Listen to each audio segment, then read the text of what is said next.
विद्यार्थियों, मैं रुबेन सरन माथुर, सहायक आचार्य आर्थिक प्रशासन एवं वित्तीय प्रबंधन EFM राजकीय शाकंभर स्नातकोत्तर महाविद्यालय सांबर लेक जयपुर आपका आज के इस ई लेक्चर में स्वागत करता हूं। विद्यार्थियों, पिछले ई लेक्चर्स में हमने बीकॉम प्रथम वर्ष बीकॉम फर्स्ट ईयर के अंतर्गत EFM विषय के पेपर व्यवसायिक अर्थशास्त्र यानी बिजनेस इकोनॉमिक्स का अध्ययन किया था। उसमें हमने पढ़ा था अल्पकाल में उत्पादन फलन, production function in the short run, जिसे हम लॉ ऑफ वेरिएबल प्रोपोर्शंस यानी परिवर्तनशील अनुपातों के नियम के नाम से भी जानते हैं।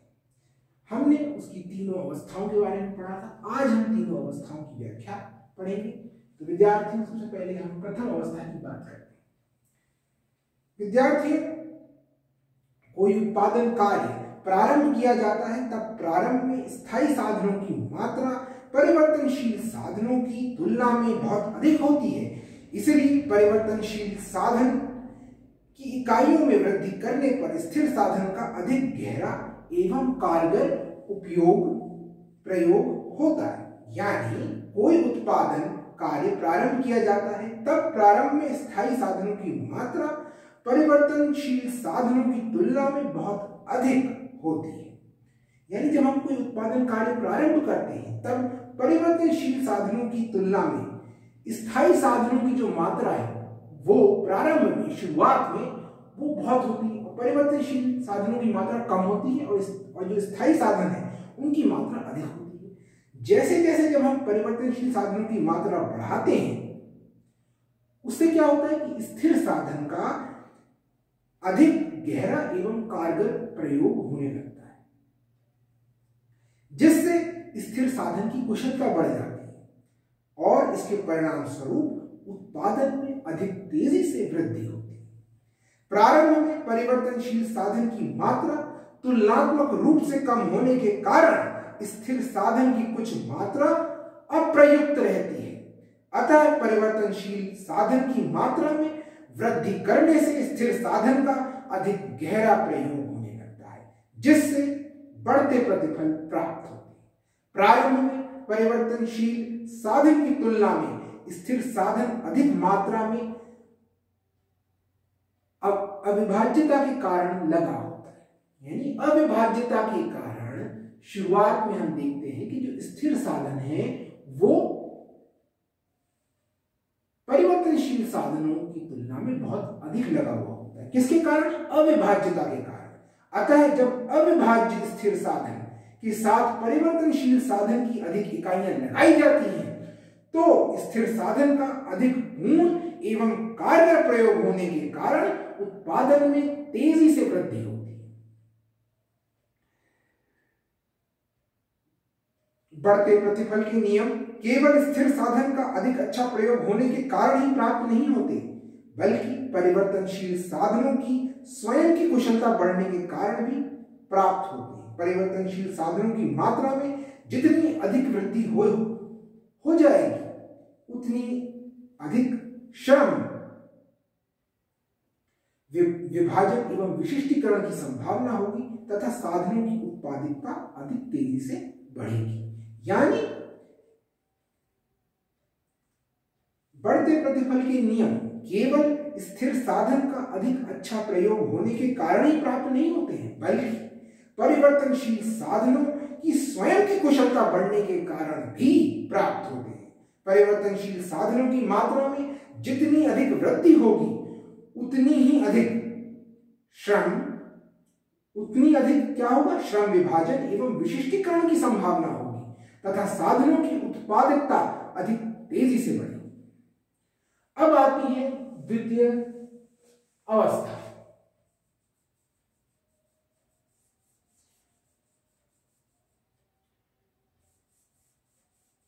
यानी दूसरी अवस्था।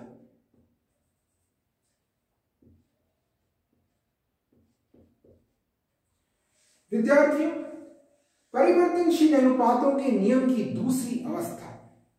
इस अवस्था में औसत एवं सीमांत उत्पादन घटते हुए तथा कुल उत्पादन घटती दर से बढ़ता हुआ होता है। यहां यह प्रश्न उत्पन्न होता है कि जब कुछ साधनों को स्थिर रखकर अन्य साधनों को बढ़ाया जाता है तो सीमांत और औसत उत्पादन क्यों घटने लगते हैं? इसका कारण यह है कि जब स्थिर साधन के साथ परिवर्तनशील साधनों की मात्रा बढ़ाई जाती है तो प्रारंभ में स्थिर साधन का अधिक गहन एवं कारगर प्रयोग होने के कारण उत्पादन अधिक तेजी से बढ़ता है, परंतु जब स्थिर साधन का पूर्ण एवं अधिकतम प्रयोग होने के लिए परिवर्तनशील साधन पर्याप्त हो जाते हैं और उसके बाद भी उसमें वृद्धि की जाती है तो उसकी सीमांत तथा औसत उत्पादकता घटने लगती है, क्योंकि परिवर्तनशील साधनों की मात्रा स्थिर साधन की तुलना में अब अपेक्षाकृत अधिक हो जाती है। अतः औसत एवं सीमांत उत्पादन घटने लगते हैं। औसत एवं सीमांत उत्पादन घटते रहते हैं। यह प्रतिफल की अवस्था भी साधनों की अविभाज्यता का परिणाम होती है, क्योंकि इस अवस्था में स्थिर अविभाज्य साधन का अत्यधिक प्रयोग किया जा रहा है। अब साधनों में अनुकूलतम संयोग न रहने से यह अवस्था उत्पन्न होती है। श्रीमती जॉन रॉबिन्सन के लागू होने के कारण उत्पत्ति के साधनों का एक दूसरे के लिए अपूर्ण स्थानापन्न होना माना है। जब हम किसी स्थिर साधन के साथ परिवर्तनशील साधन की मात्रा में वृद्धि करते हैं तो इसका तात्पर्य यह है कि हम स्थिर साधन का परिवर्तनशील साधन से प्रतिस्थापन करते हैं। यानी विद्यार्थी इसको ध्यान से सुनिए कि श्रीमती जॉन रॉबिन्सन ने इस अवस्था में के लागू होने के कारण उत्पत्ति के साधनों का एक दूसरे के लिए अपूर्ण स्थानापन्न होना बताया है। उन्होंने कहा है कि जब हम किसी स्थिर साधन के साथ परिवर्तनशील साधन की मात्रा में वृद्धि करते हैं तो इसका तात्पर्य यह है कि हम स्थिर साधन का परिवर्तनशील साधन से प्रतिस्थापन कर रहे हैं, और यदि यह प्रतिस्थापन पूर्ण होता तो यह अवस्था का नियम कभी भी लागू नहीं होता, दूसरी अवस्था नहीं आती। परंतु परिवर्तनशील साधन स्थिर साधन का पूर्ण प्रतिस्थापन नहीं कर पाते। इसलिए स्थिर साधन की न्यूनता के कारण परिवर्तनशील साधनों की वृद्धि करने पर औसत एवं सीमांत उत्पादन घटने लगता है। अब बात करते हैं विद्यार्थियों तीसरी अवस्था की, यानी जब हमारा सीमांत उत्पादन ऋणात्मक हो जाता है। विद्यार्थियों, जब स्थिर साधन के साथ परिवर्तनशील साधनों की मात्रा को बढ़ाया जाता है तो एक सीमा ऐसी आती है कि जब कुल उत्पादन घटने लगता है तथा सीमांत उत्पादन ऋणात्मक हो जाता है। यह परिवर्तनशील अनुपातों के नियम की तृतीय अवस्था, अथवा हम ये कह सकते हैं कि यह अवस्था वो होती है जब सीमांत उत्पादन ऋणात्मक हो जाता है।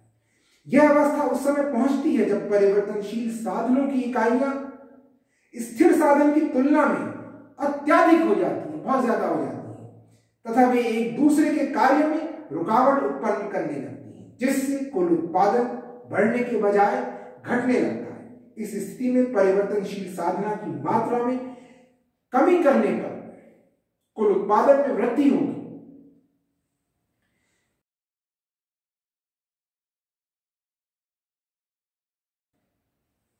विद्यार्थियों, यहां पर हम परिवर्तनशील अनुपातों के नियम की मान्यता, परिवर्तनशील अनुपातों के नियम की मान्यताएं, उनका भी अध्ययन करेंगे।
तो विद्यार्थियों, परिवर्तनशील अनुपातों का नियम, इसकी मान्यता है।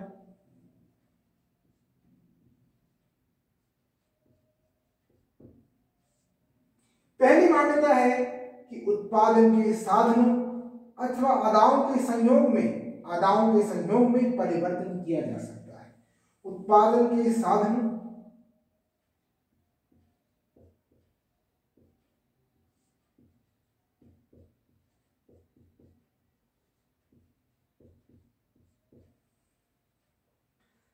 अथवा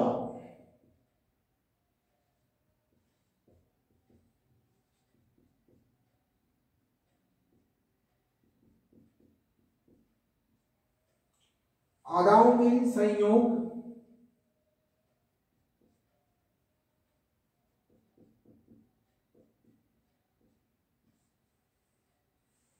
में परिवर्तन किया जा सकता है।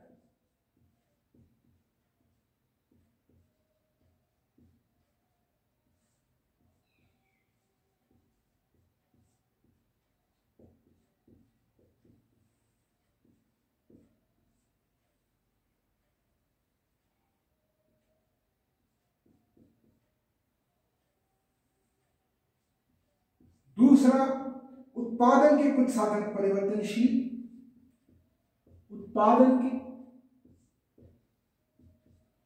कुछ साधन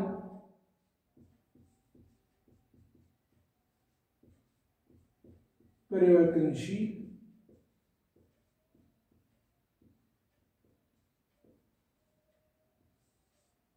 तथा कुछ स्थिर होते हैं।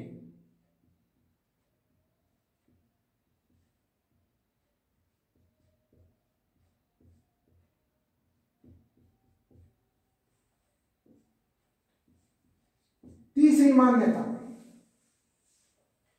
परिवर्तनशील साधन की सभी इकाइयां समरूप होती हैं। परिवर्तनशील साधन की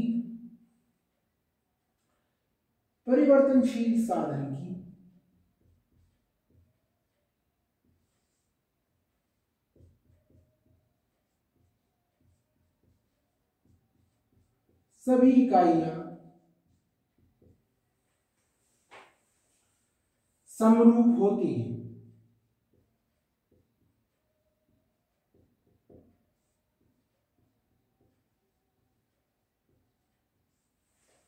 समरूप होती है।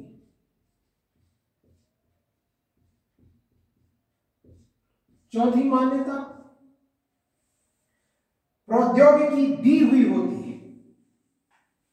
प्रौद्योगिकी यानी टेक्नोलॉजी दी हुई होती है।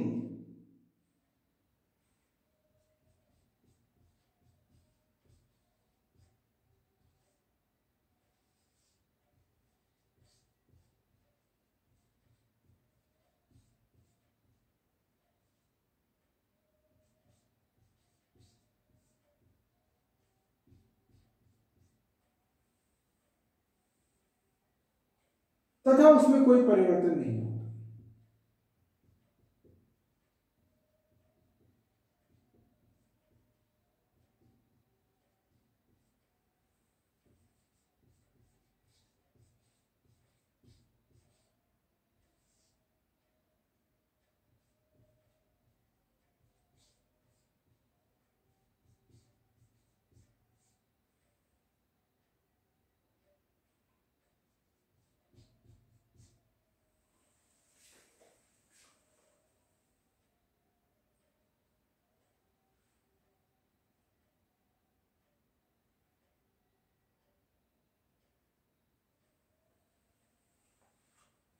विद्यार्थियों, हमने देखा कि इस नियम की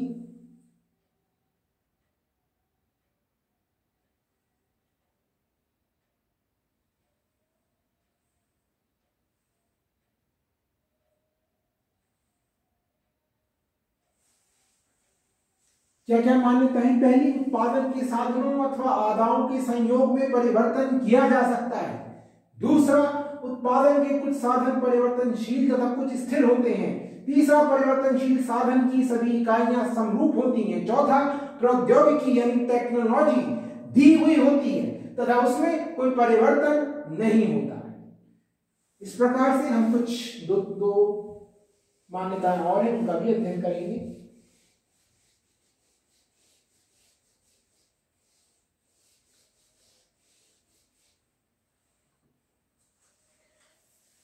तो इस प्रकार से हमने 4 मान्यताएं देखी।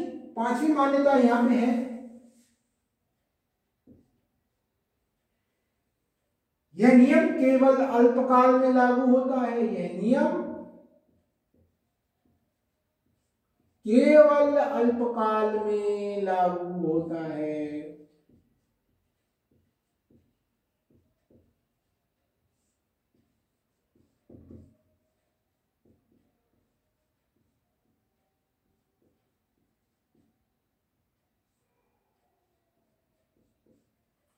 छठी मान्यता, इस नियम का क्योंकि दीर्घकाल में, अच्छा यह नियम केवल अल्पकाल में लागू होता है क्योंकि दीर्घकाल में सभी साधन परिवर्तनशील होते हैं। क्योंकि दीर्घकाल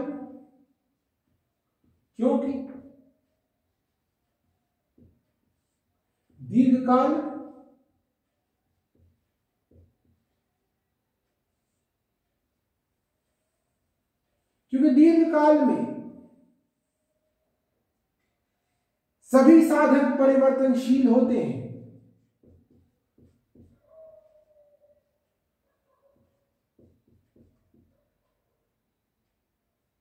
सभी साधन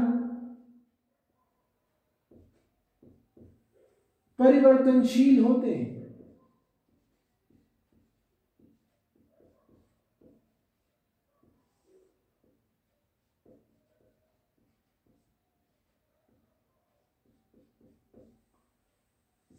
छठा मान्यता, इस नियम का संबंध वस्तु की भौतिक इकाइयों से होता है। इस नियम का संबंध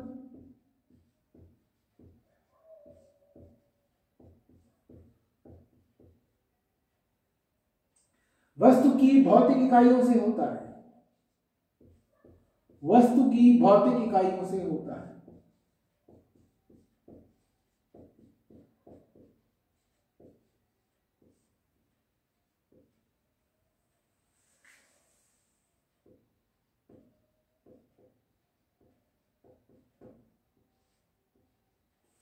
से होता है।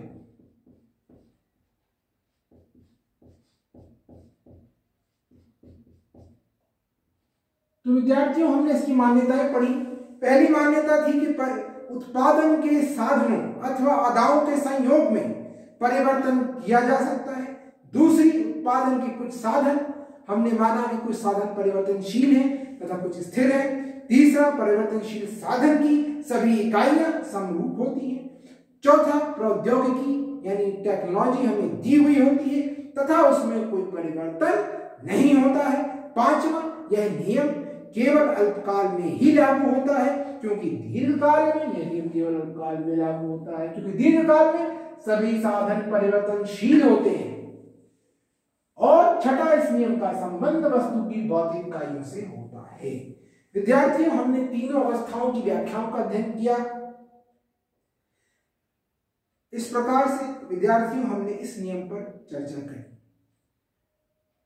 विद्यार्थियों, आगे की ई लेक्चर्स में हम आगे का अध्ययन करेंगे। आज की ई लेक्चर में इतना ही। बहुत बहुत